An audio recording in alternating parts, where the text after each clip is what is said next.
जय गौ श्री राधा रमणम जयते। आप सभी का स्वागत है मेरे इस YouTube channel art deletion Chennai में। तो गाइस, तो आपको पता ही है आज का वीडियो किस टॉपिक पे है। आज का वीडियो का जो टॉपिक है वो है जन्माष्टमी पूजन का मूल विधि। हमारे जन्माष्टमी के पूजन का जो मूल विधि है, यानी जो 3 दिवसीय जन्माष्टमी पूजन है, वह मैं आज आप सभी के साथ मैं शेयर करूँगा। तो इस वीडियो को ध्यान से सुनिए। और आज का शाउट आउट जाता है, थोड़ा वेट करिए। तो गाइस, आज का शाउट आउट जाता है प्रीति विश्वकर्मा जी को और अनिल शर्मा जी को जाता है। और तो कोई नहीं दिख रहा है मुझे। इन दोनों को आज का शाउट आउट जाता है। तो गाइस, आज का शाउट आउट इन दोनों को जाता है। तो वेल डन। आप लोग पूरा वीडियो अच्छे से देखते हैं, कमेंट्स भी क्या है। तो अगर आपका भी शाउट आउट में, अगर आपका भी नाम आप चाहते हैं लेने के लिए, तो आप कमेंट करिए, अच्छा कमेंट करिए, फिर आपका भी नाम लिया जाएगा। तो चलिए, आज मूल विधि से हम लोग स्टार्ट करते हैं। तो 3 दिवसीय पूजन है। तो पहला जो दिवसीय है वो जन्माष्टमी, मतलब जन्माष्टमी जो है वो 4 तारीख को है। मतलब ये 3 की शाम को ये पूजन होगा। तो उस दिन होगा अधिवास। पहला दिन मतलब 3 तारीख को अधिवास होगा। 4 को जन्माष्टमी, जन्म होगा रात्रि में, मध्य रात्रि में। और 5 को नंदोत्सव होगा। 3 दिवसीय है। तो और अधिवास जो है उस पर हम लोग आते हैं फर्स्ट डे पर। तो अधिवास में क्या है? अधिवास जो है एक तरीके से सबको आगमन है कि उत्सव का एक तरीके से शुभ सूचना हम लोग कर रहे हैं। उत्सव जो है हम लोग शुरू कर रहे हैं और ठाकुर जी को सुंदर से उनको आरती वारती उतारते हैं। उसमें उसका अलग ही भाव है। तो उतना मैं डिटेल्ड में नहीं जाता हूँ, नहीं तो वीडियो बहुत लंबा हो जाएगा। तो क्या बात है, मेन जो बात है, और आप वीडियो ध्यान से पूरा देखिए तभी। ये अधिवास जो एक बहुत ही कॉम्प्लिकेटेड चीज़ है, इसको समझने में आप लोगों को थोड़ा समय लगेगा। तो आप पूरा वीडियो बिना स्किप किए या बिना भगाए वीडियो को पूरा सुनिए, क्योंकि अधिवास जो एक बहुत बड़ी विधि है अपने में और बहुत मुख्य विधि है। तो अधिवास होगा पहले दिन। तो अधिवास क्या है? अधिवास एक तरीके से हम लोग सूचना कर रहे हैं किसी उत्सव का, हम लोग प्रारंभ कर रहे हैं उत्सव। तो हम लोग उसके लिए हम लोग को क्या-क्या करना है? उसके लिए सबसे पहले हम लोग जहाँ पूजन करेंगे, वहाँ पर हम लोग अपने राधा माधव हैं, युगल हैं, उन्हें बैठा दीजिए। या लड्डू गोपाल और राधा रानी बाल स्वरूप में है, जिनका भी अधिवास हो रहा है, उन्हें बैठा लीजिए। बगल में आप अपने इस तरफ में शालिग्राम जी को विराजमान करिए। अगर शालिग्राम जी तो नहीं है तो भगवान नारायण को विराजमान करिए, विष्णु जी को विराजमान करिए, और इधर वृंदा सखी को विराजमान करिए। और कलश स्थापित करेंगे, एक विष्णु कलश स्थापित करेंगे। कलश स्थापित करना बहुत इंपॉर्टेंट है, क्योंकि बिना कलश के कोई भी वैदिक अनुष्ठान नहीं होता है। तो कलश स्थापित करेंगे हम लोग। कलश स्थापित करिए आप पहले एक चौकी पे आप कर सकते हैं, या ज़मीन पर ही सुंदर से कपड़ा बिछा लीजिए, पीला कपड़ा। उसके ऊपर अष्टदल पद्म आदि अंकित कर लीजिए, या सर्वभद्र मंडल आदि आप अगर बनाना चाहते हैं तो वो सब बनवा लीजिए। तो बना लीजिए। उसके बाद कलश लीजिए, उसमें मौली बांधिए, उसके कंठ में मौली बांधेंगे, उसमें स्वस्तिक चिन्ह, शुभ चिन्ह अंकित करेंगे।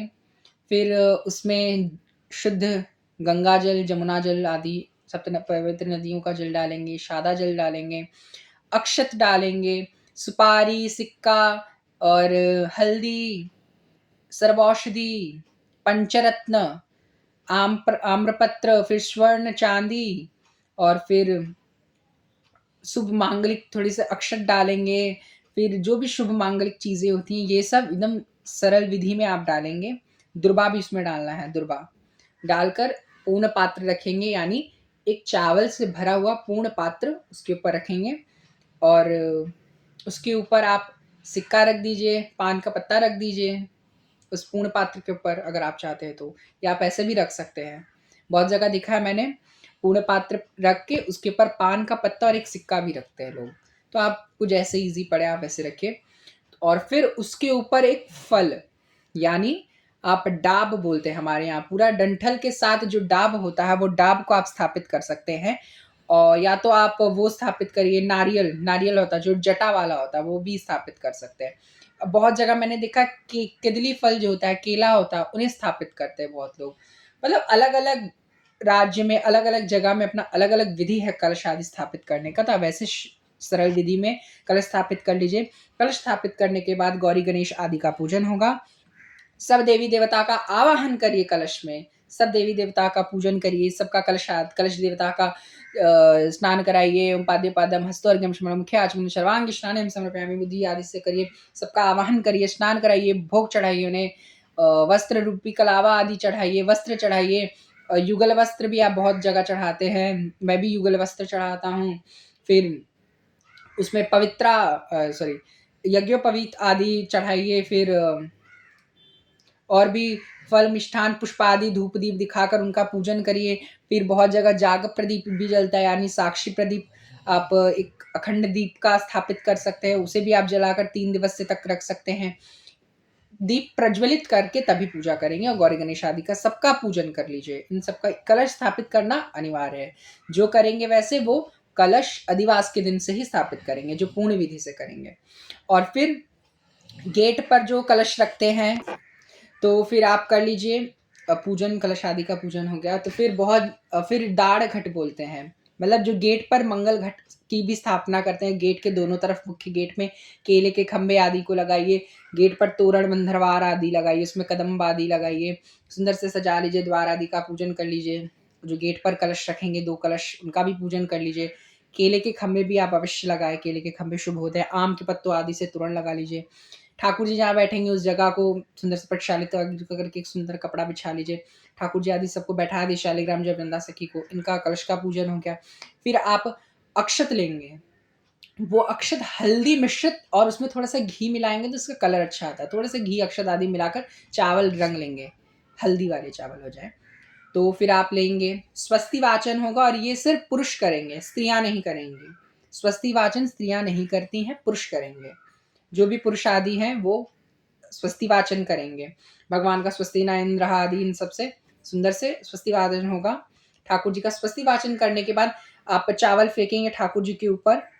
पहले कलश में छिड़केंगे, फिर शालिग्राम जी पर, फिर ठाकुर जी पर, फिर वृंदा सखी पर, और शांति शांति बोल के आप पीछे की तरफ 3 बार, जब लास्ट में शांति शांति शांति बोलेंगे तो आप पीछे फेंकेंगे चावल। पहले ठाकुर जी पर, फिर लास्ट में पीछे फेंकेंगे 3 बार, जब शांति शांति शांति बोलेंगे तब ये। उसके बाद फिर आप ये कर लिए, स्वस्ति वाचन हो गया। अब उसके बाद ये जो मेन चीज़ है, ये बहुत कॉम्प्लिकेटेड चीज़ है। ये जो है अधिवास के लिए पूर्ण पात्र लगता है, एक पूर्ण पात्र या प्रतिष्ठित पात्र उसको बोलते हैं, वो लगता है, जिसको हमारे यहाँ कलकत्ता में बोरुन डाला बोलते हैं। बोरुन डाला, प्रतिष्ठित पात्र, ये जो भी है ये आप स्थापित कर देंगे। इसमें 27 मांगलिक द्रव्य होते हैं जिससे ठाकुर जी की एक तरीके से आरती उतारते हैं और सब दोष आदि को काटते हैं, सब शुभ मंगल चीज की सूचना करते हैं उससे पूजन कर कर। तो एक बड़ी सी आप प्लेट ले लीजिए। हम और बहुत जगह सूप होती है, सुपली जो होती है उसमें भी करते हैं। हमारे यहाँ तो मैं तो सूप जो होती है, कूलो बोलते हैं जिसको यहाँ कोलकाता में, उस पे मैं करता हूँ। तो हमारे यहाँ पे ऐसे ही होता है। तो फिर आप उस सुपली आदि बोलते हैं, सूप बोलते हैं, कूलो बोलते हैं, जो आप क्या बोलते हैं आप उसमें भी कर सकते हैं। या आप बड़ा एक प्लेट ले लीजिए, उसमें भी कर सकते हैं, सुंदर सा पीतल का हो तो ज़्यादा अच्छा है। तो आप प्लेट ले लीजिए, उसमें 27 मांगलिक द्रव्य रहेंगे। उस प्लेट को लेके 27 होगा। तो आपको मैं बताता हूँ क्या क्या रहेगा। मोहिगंधो शिलाधन्नो बोलते हैं, मतलब मोही मतलब मधु, गंध तो मधु लेंगे, शहद, शिला यानी एक पत्थर लेंगे, पत्थर जो नदी में जो मिलता है वो पत्थर लेंगे। आप बहुत लोग शालिग्राम भी रखते हैं, शालिग्राम शिला बहुत कम जगह देखता हूँ। शिला, धान होता है जो धान रखेंगे, अक्षत रखेंगे, पीली सरसों रखेंगे, दुर्बा रखेंगे, फिर कच्चा एक सूत रखेंगे हल्दी से रंग कर, सूत रखिए बड़ा सा लंबा सा, उस पे आप 7 में या 5 दुर्बा को चयन करके, सहगर्भ दुर्बा होना चाहिए, गर्भ के साथ दुर्बा चयन करते हैं, ये याद रखिएगा। तो 7 दुर्बा या 5 दुर्बा लेकर उसमें बांध दीजिए 3 या 5 गांठ बांध कर, वो दुर्बा भी रखेगा उसमें। फिर दुर्बा को बांध के चावल उसके धागे के साथ, वो भी हल्दी से रंगा हुआ वो धागा हो, कच्चा सूत, उससे। फिर सिंदूर रखेंगे आप। फिर हम लोग रखेंगे हल्दी से रंगा हुआ वो होना चाहिए, तो आप उसको रख लीजिए। फिर हम लोग रखेंगे उसमें दही, दही रखेंगे। फिर हम लोग उसमें रखेंगे सिंदूर, बोले थे मैं, सिंदूर बोला था, सिंदूर रखेंगे। सिंदूर आप वो जो सिंदूरौटे के साथ आता है वो भी रख सकते हैं, वैसा पूरा। फिर उसमें चंदन रखेंगे। फिर उसमें चामर रखेंगे, चामर, दर्पण रखेंगे उसमें। फिर उसमें फल रखेंगे, केला, केला हमारे यहाँ तो मोस्टली केला ही रखते हैं, केला फल रखेंगे। फिर उसमें वस्त्र रखेंगे। फिर उसमें एक दिया रखेंगे जिसको हम लोग जलाएंगे, उस दीप को दिया रखेंगे। फिर हम लोग श्री बनाएंगे। श्री के बारे में मैं अभी बताऊंगा, श्री अभी बता रहा हूँ, लास्ट में मैं अच्छे से डिटेल में बताऊंगा श्री के बारे में। श्री रखेंगे। फिर उसके बाद हम लोग रखेंगे उसमें जो है ठाकुर जी के लिए कंघी आदि भी बहुत लोग रखते हैं, बहुत लोग लटाई रखते हैं। कि बहुत जगह पहले ये ना शादियों में भी होता है, बहुत जगह यहाँ पे, तो उससे मजाक मजाक मजाक में जमाई जो होता है उनको नापा जाता है कि ये ऐसे से होता है। वो इसमें इतना हम लोग को नीड नहीं है। वो धागा रखें आप, वो लास्ट में वो धागा हाथ में बांधा जाएगा ठाकुर जी के, तो वो रख लेंगे। उसके बाद एक चंदन का काष्ठ रखेंगे, लकड़ी वाला चंदन, वो रखेंगे। और वो मतलब चंदन को घोल कर जो रखे वो भी रखेंगे, और लकड़ी वाला चंदन भी रखेंगे। हल्दी रखेंगे, कच्ची हल्दी। सुगंधित तेल रखेंगे, जो सुगंधित तेल होता है चमेली आदि का जो सुंदर तेल है, वो तेल रखेंगे। और आप ठाकुर जी के लिए उसमें पंच सरसों होता है, वो भी रख सकते हैं। फिर बहुत जगह पे वो भी रखते हैं ठाकुर जी के लिए, जो क्या बोलते हैं, उसमें सोना चांदी रखेंगे। सोना चांदी बहुत इंपॉर्टेंट है, सोना चांदी रखेंगे। सोना, चांदी, तामा, तामा जो होता है, ये 3 चीज रखना ही रखना है, सोना चांदी तामा। और उसमें आप नॉर्मल थोड़े सिक्के भी रख सकते हैं। सोना चांदी तामा आपको ये तो रखना ही है। फिर आप उसमें रखेंगे मिट्टी, मिट्टी मैंने आपको बताया था, मिट्टी रखेंगे, गंगा जी की या किसी भी पवित्र जगह की मिट्टी रखेंगे। फिर उसमें लास्ट में इन सबको रखने के बाद आप जो चीज़ रखेंगे वो है, और लास्ट में शंख रखेंगे और पान का पत्ता, मिठाई भी आप रख लीजिए उसमें, और उसमें थोड़ा सा जल रख लीजिए। ये सब से प्रतिष्ठित पात्र एक बना है, इन सब चीज़ों को रख लीजिए। जितनी ये इतनी चीज़ तो आपको लेनी ही पड़ेगी, ये सब मूल चीज़ है, ये आपको लेना ही है, ये ले लीजिए, उसको अच्छे से रख लीजिए। और जो श्री है, अब मैं श्री के बारे में बताता हूँ, श्री कैसे बनाना पड़ता है। वो श्री जो है आपको, वो है मैदा और चावल के आटा, मैदा और चावल का आटा थोड़ा थोड़ा उसमें, और केला, बहुत जगह केला या पानी से उसको आपको सान लेना है, जैसे हम लोग आटा सानते हैं, वो थोड़ा कड़क सनता है आटा, उसके लिए थोड़ा कड़क आटा सानना है। जब आटा हम लोग सान लिए, मार लिए, उसके बाद हम लोगों को आप 2-3 जगह उसको डिवाइड कर लीजिए। उसमें कलर, फूड कलर आदि, या बहुत जगह हल्दी सिंदूर आदि से भी, नेचुरल चीज़ से भी आप उसको रंग लीजिए। और अब मैं आपको दिखा रहा हूँ किस तरीके की आकृति बनाना है। उसमें एक तरीके की आकृति बनती है, विशेष आकृति बनती है। तो ये देखिए गाइस, कुछ इस तरीके का आपको बनाना होगा। देखिए आटा ऐसे सान कर आपको मैं दिखाता हूँ। देखिए फोकस आ रहा है ना, ये देखिए, ये देखिए, इस तरीके की कुछ आकृति बनानी है। देखिए कुछ इस प्रकार की आकृति हमें बनानी है, इसे बोलते हैं श्री। ये मैंने किसी के वीडियो से लिया है, ये मैं आपको दिखाने के लिए लिया हूँ। ये आकृति आपको बनानी होती है, श्री की आकृति बनानी होगी। श्री इस टाइप का आप डिज़ाइन भी बना सकते हैं। ये देखिए इसमें कुछ कुछ डिज़ाइंस रहते हैं। देखिए ऐड आ रहा है ना, ये सब देखिए, मैं यूट्यूब के वीडियो से ही दिखा रहा हूँ, कॉपीराइट वगैरह ना आए। ये देखिए, ये देखिए, नाम नहीं, देखिए ये देखिए, इस टाइप के श्री बना सकते हैं। ये श्री बनाना है, आप समझ ही गए होंगे। और श्री को बना लिए, श्री भी इसमें रखेंगे, और यज्ञ पवित्र भी इसमें रखेंगे। इन सब चीज़ को रख के पात्र में, सबको एक साथ पात्र में रखना है। रख कर आप उसको लेकर पात्र को पूरा प्लेट में सबको रख के सब सामान को, और लेकर सबसे पहले 3 दिया को जला लीजिएगा, जो दिया है कलश में 3 बार 7 बार ऐसे दिखाकर कलश में स्पर्श कराएंगे। फिर 7 बार ऐसे घुमाकर शालिग्राम जी की आरती टाइप में करके उनको छुआएंगे एक बार। फिर उनको 7 बार लड्डू गोपाल को ऐसे आरती की दिखाकर, वो पूरा पात्र के साथ ऐसे दिखाकर, फिर आप उससे उनके सर पर लगाएंगे। फिर आप वृंदा सखी को करेंगे, फिर आप भूमि देवी को भी करेंगे। और फिर ये करने के बाद एक एक सारे द्रव्य को लेकर ठाकुर जी के चरण में, फिर मस्तिष्क सीने पर और मस्तिष्क पर ऐसे 7 बार या 3 बार कर करके सारी जितनी भी वस्तुएं हैं सबको लगाएंगे, सब चीज़ों को स्पर्श कराएंगे। फिर और कलश में, मतलब ऐसे सबको आप ये करेंगे, जितने हैं सबको कलश में सबको 3-3 बार करके ऐसे से ये स्पर्श कराएंगे। और फिर लास्ट में जब सब चीज़ आप स्पर्श करा लिए, उसके बाद सब अलाइन करते दीजिए अपने प्लेट में। फिर आप फिर से आरती उतारेंगे 7 बार ठाकुर जी कलश से, फिर शालिग्राम जी की, फिर ठाकुर जी की, जो भी आपके राधा गोविंद आदि हैं उनकी, जिनका भी आप कर रहे हैं, और फिर वृंदा सखी की, और फिर भूमि देवी को भी स्पर्श कराएंगे। और फिर लास्ट में ऐसे भूमि को ऐसे समझिए ये भूमि है, भूमि को ऐसे टच करेंगे पूरा पात्र लेकर। फिर ठाकुर जी के चरण में स्पर्श करेंगे। फिर आप ठाकुर जी के वक्षस्थल पे स्पर्श करेंगे। फिर आप ठाकुर जी के मस्तिष्क पर स्पर्श करेंगे उस थाली को लेके पूरा सब सामान, और फिर लेके 7 बार ऐसे आरती करके ऐसे 7 बार ऐसे स्पर्श आप कराते रहेंगे। ऐसे ही आपको स्पर्श सब चीज कराना है। और इन सब होने में शंख की ध्वनि आप बजाते रहिए।